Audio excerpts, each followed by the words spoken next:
You're watching Good Day Kentucky on ABC 36. Welcome back. Addiction, it's all around us right here in Kentucky. And one group is working to not only curb it, but to also spread awareness about it. I want to welcome in Jared Thomas, the CEO and president of the Shepherd's House. Thanks for joining us today. Thank you. We also have Kyle Nolka, the executive director of mental health. Thank you both for being here.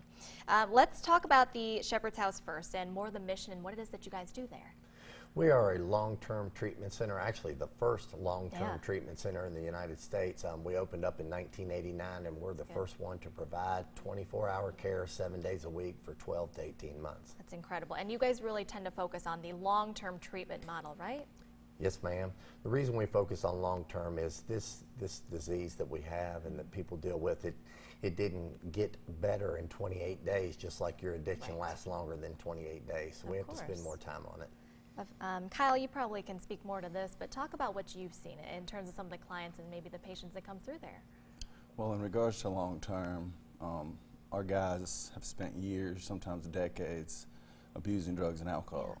So to try to fix that thinking behavior in 28 days is just not realistic. Right. So when we get them, we have enough time to really work with them on integrating back into society, financials, legal, child care, stuff like that. In a 12-month period, we can really start to change the habits and the thinking and get them from the taker mentality to the giver mentality, which is our goal.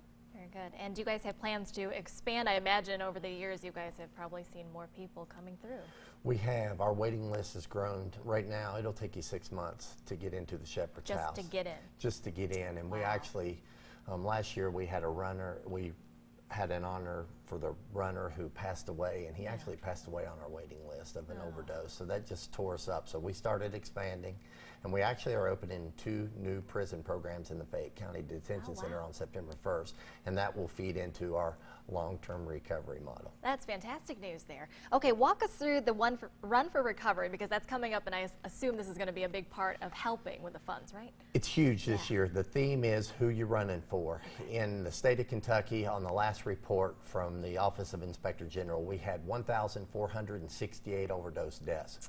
We want 1,468 runners on Saturday, July 27th at Keeneland at 8 a.m. and we've got to go out there and we've got to take a stand and we've got to represent these people. So we need that many runners. Of course, and there's a big push on social media for you guys too. You guys are trying to get the word out essentially, right? We absolutely are. We're just trying so hard to do that, and for people who aren't great with the social media like myself, I'm learning a lot this last month. We all are.